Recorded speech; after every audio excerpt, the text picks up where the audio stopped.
Hello, LEAPsters. I'm Ethan Campbell.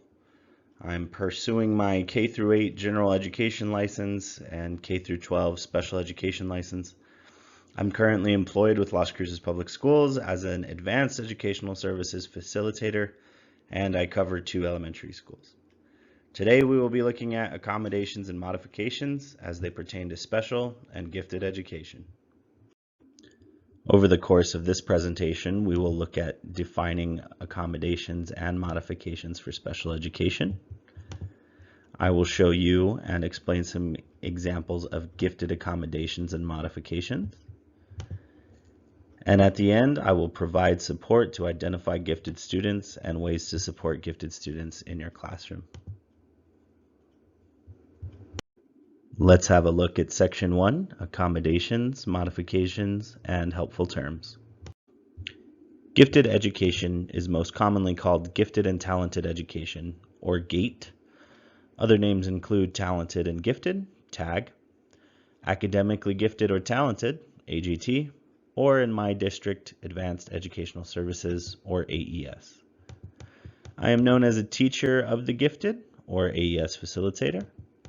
I am also a case manager, meaning I am in charge of coordinating instruction and related services for the students with a gifted IEP.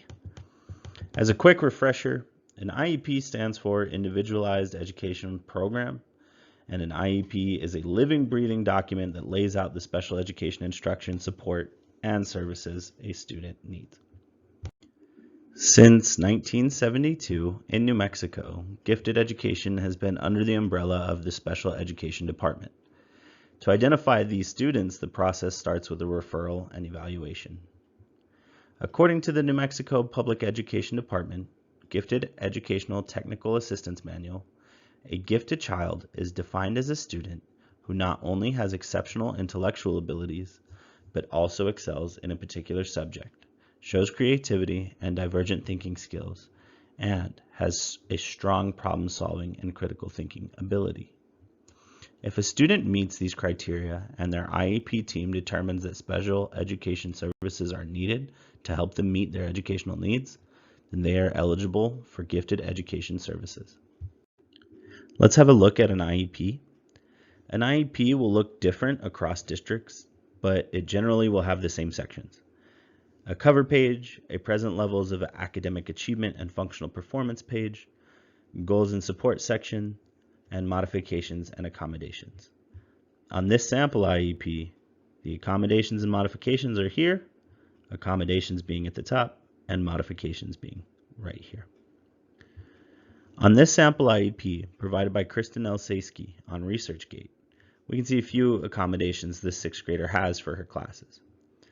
Those accommodations are the use of a pencil grip, typing her homework, a reduction of in-class writing, and checklists or organizers. Her modifications include mini writing lessons, work on her pencil grip, and specific instruction from the general education teacher or service provider. Now, testing accommodations, as seen down here, are a bit different. Students will need to qualify for testing accommodations. Testing accommodations are changes to the format of a test, like providing the test in large print, or the way it's administered, like permitting extended time to complete the test. Testing accommodations change how the students are tested, but they do not change what the test measures. Students with disabilities who receive testing accommodations are required to take the same assessment and reach the same level of proficiency as students who do not use them. To dive a bit deeper into differentiating modifications and accommodations, I found this handy chart on Pinterest, and it is provided by Tracy Bender from the Bender Bunch on Teachers Pay Teachers. She also has a million great resources for special education teachers, so I recommend you check her out. A modification is a change in what the student is taught or expected to learn. A modification alters the curriculum. A few more examples of modifications could be fewer questions, lower level texts, alternate projects, an adjusted curriculum, shortened assignments, or an adjusted grading scale. It's important to remember that these are just samples and they will vary from student to student. An accommodation, however, is a change in how the student will learn the material, and accommodations alter the environment.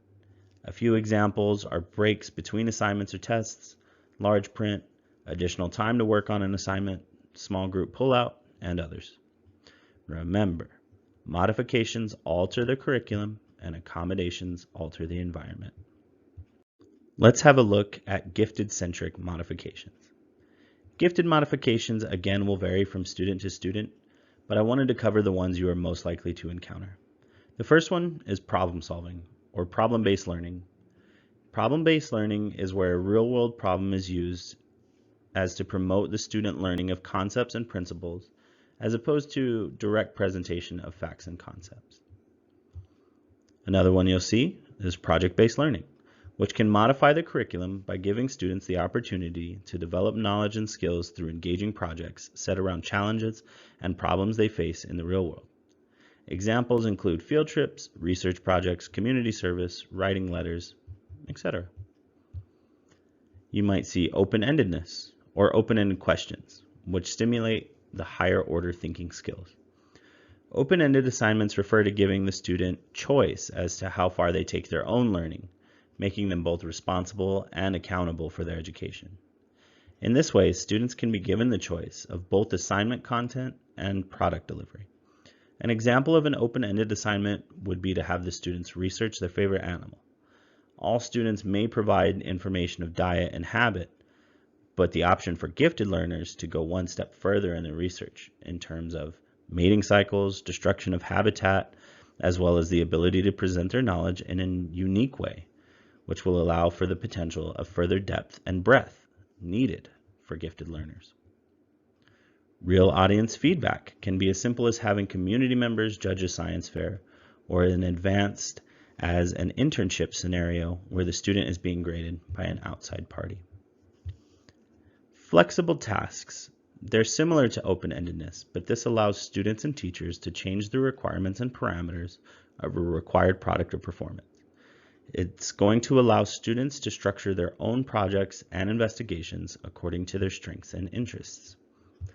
Lastly, it is imperative that gifted students are not penalized for work missed in the general education setting when pulled out for AES small group. What are some gifted accommodations you might see? Flexibility in scheduling means that the student's schedule can be adjusted to fit their needs and abilities, whether that means allowing them to take classes at a higher level, a different time than their peers, or allowing for small group pullout. This flexibility is important because it ensures that the student is being challenged and not held back by the constraints of a rigid schedule. Acceleration is another important factor in a gifted IEP. It allows the student to work ahead or skip over material they have already mastered and move on to more challenging coursework. Acceleration is essential because it keeps the student engaged and motivated by providing them with opportunities to learn at their own pace. Class ability grouping is another way to meet the needs of gifted students. It involves grouping students with similar abilities and skills together in the same class. This allows the teacher to provide more challenging coursework and create a more supportive learning environment where the students can learn from each other. Small group pullout is another method used to provide support for gifted students. It involves taking a small group of students out of the regular classroom and providing them with specialized instruction in a separate setting. This allows the teacher to provide more individualized instruction and helps the students stay engaged and motivated. Individual advisement is another important aspect of a gifted IEP. It involves providing the student with personalized guidance and support to help them achieve their academic and personal goals. This can include mentoring, counseling, and academic advising, and in secondary grades, career guidance and support. Finally, progress monitoring is an essential part of any IEP. It involves tracking the student's progress and making adjustments to their plan as needed. This allows the IEP team to identify areas where the student is excelling and areas where they need more support, and to make changes to the plan accordingly. Overall, each of these accommodations is critical to creating a comprehensive and effective gifted IEP that meets the needs of individual students. You'll see at the bottom there, it says opportunities for enhancement in areas of qualification. So on the next slide, let's talk about areas of qualification. These are the 5 potential areas of qualifications from the Gifted Technical Assistance Manual. The most common areas of qualification that you will see are numbers 2 through 4.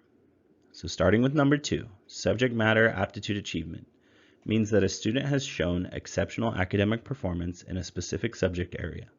This means that they have performed better than most students their age on a test or through sources of information that show how well they understand and perform that subject. Creativity and divergent thinking means that a student has shown exceptional skill in coming up with new ideas or thinking outside the box. This might be shown through a test that asks them to come up with many different answers to a single question, or through other sources of information that show that you have a unique and creative way of thinking. Problem solving and critical thinking means that a student has shown exceptional skill in solving complex problems or thinking deeply about important issues. This might be shown through a test that asks them to solve difficult puzzles or answer tricky questions, or through other sources. And finding logical solutions. Before we jump into the next section, which will cover gifted identification and support for the classroom, I wanted to remind you of the difference between modifications and accommodations one last time. A modification is a change in the curriculum, and an accommodation is a change in the environment. Let's start section 2. This is a handy chart that was originally published by Janice Sazabos in Challenge magazine in 1989. This chart is from South Williamsport Area School District in Pennsylvania, and it happens to be my favorite. But I've seen many different variations of the same information presented. The middle column has the characteristics that are most associated with gifted students. Like with other areas of special education, this is not a one-size-fits-all chart. Gifted students may have characteristics in all of the columns. A technical manual has more in-depth explanation of gifted identification. It is a great resource for teachers and parents, and I'll show you that in the future slide. I will also recommend trusting your gut. If you feel that a student may be gifted, it doesn't hurt to recommend them for gifted testing.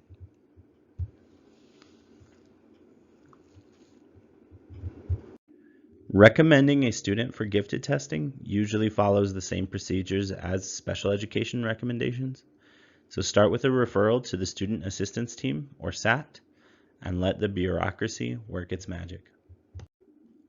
Before we move on to look at supports for the classroom, I did want to make you aware of twice exceptional or dual exceptionality students.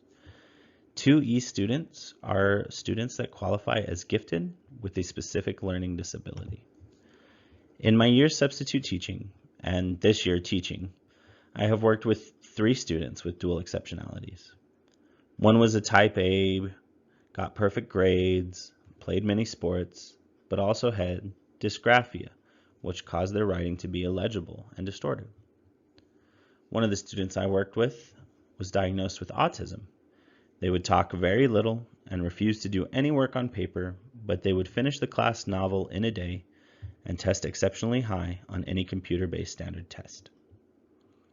Lastly, I currently work with a student who has ADHD and many behavior problems. Yet, as a second grader, they can draw many things from memory, list so many types of rocks and planets, and do really well on standardized tests. It's important to recognize and support twice exceptional or dual exceptionality students who may have both giftedness and a specific learning disability or other special needs. These students often have unique strengths and challenges, and with the right accommodations and support, they can thrive and reach their full potential. Here is a link to the Technical Assistance Manual I've been referencing. If you Google NMPED Gifted Manual, it will be the very first result. So, what are some things general education teachers can do to support gifted students, or if you have some early finishers? The reason why I make that distinction is because I work with a few gifted students who demonstrate perfectionism and will spend as much time as they possibly can on the assignment. But I digress. Early finishers can work on separate assignments that challenge them appropriately. This can help them stay engaged and motivated in their learning and prevent them from becoming bored. This can look like acceleration, or it can be in the form of the same curriculum, just greater depth. Another option is to allow gifted students to attend a higher grade class for a subject they excel in. For example, if a second grader is particularly advanced in math, they could attend a third grade math block, but this will vary from school to school. One of my schools allows this, but the other does not, so you're going to have to check with admin on this one. You can provide them with an early finisher packet. This is a set of additional tasks or activities that they can work on if they complete their regular assignments before their peers. Teachers Pay Teachers has ones for every grade level and subject. I will say that early finish packets generally only work for grades K through 2, and in my experience, students start to resent having extra work after that. A choice board is a tool that can help everybody in the classroom, not just gifted students. You LEAPsters know all about that choice board, but just in case, I found one and I put it in the next slide. It was 100% free and can be altered to fit your needs for early finishing students. Read, draw, puzzles, and games. I have dedicated board game section in my class with games like Cubits, Gravity Maze, and a separate desk for a class game of chess. There is always an ongoing game of chess where students pick up where another class left off. And Khan Academy and YouTube. I have a few students who just absorb information through YouTube. One student managed to learn every country flag simply by watching YouTube at home in their free time. Now, of course, this will depend on the student and the parameters you give them. Perhaps they could be actively working on a video report on a specific video approved by you. If you want more ideas, check out thegiftedguru.com. And here's the early finisher choice board that was totally free on Teachers Pay Teachers. Shout out to Angel Newsom. When it comes to gifted or bright students, it's important to remember that at a minimum, they deserve two things. Those two things are not available when they tutor other students. Firstly, they deserve differentiated instruction from well-trained teachers. And secondly, they deserve to learn something new every day. While gifted students can and should be encouraged to be kind and helpful, when they help another student, it should be a mutual effort as they should benefit from helping the student. The danger of having them tutor other students is not with a single tutoring experience. So sure, a bright or gifted student can be used to explain a concept when you're busy trying to help other students or a student is just not grasping the concept. But the danger is when this becomes a pattern, as in they are consistently tutoring others and they are lacking differentiated instruction. In addition, having gifted or bright students tutor their peers can cause a damage to their peer-to-peer relationships, and it really does lead to equity issues. Gifted students did not sign up for school to simply help others, and it is not fair to ask them to set aside their own learning to perform a task at which they are at a distinct disadvantage. Rather than exploiting them, we should strive to provide gifted students with the differentiated instruction they deserve. Thank you for viewing my presentation. Just to summarize, we have learned that modifications alter the curriculum, which means adjusting the content and expectations to meet the needs of all learners. Accommodations, on the other hand, alter the environment, meaning creating changes to the setting or resources to support learners in accessing the curriculum. And lastly, we've discussed that gifted education is special education as it requires specialized instruction and services to meet the unique needs of gifted learners. Thank you again for your attention, and I hope you found this information helpful. The next slide offers two great resources if you're a parent of a gifted child, or maybe if you become an AES facilitator like me. Thank you. hoagiesgifted.org and Gifted Student Resource Kit from WordPress. And then, of course, that is the contact information for the New Mexico PED Department of the Gifted. Now, it wouldn't be a proper blockbuster presentation without a post-credit scene. This was a meme I found that describes what can go through a gifted student's mind if they don't get the counseling or don't live up to the expectation that was put on them when they were identified as gifted. Thank you, everyone. Have a great day.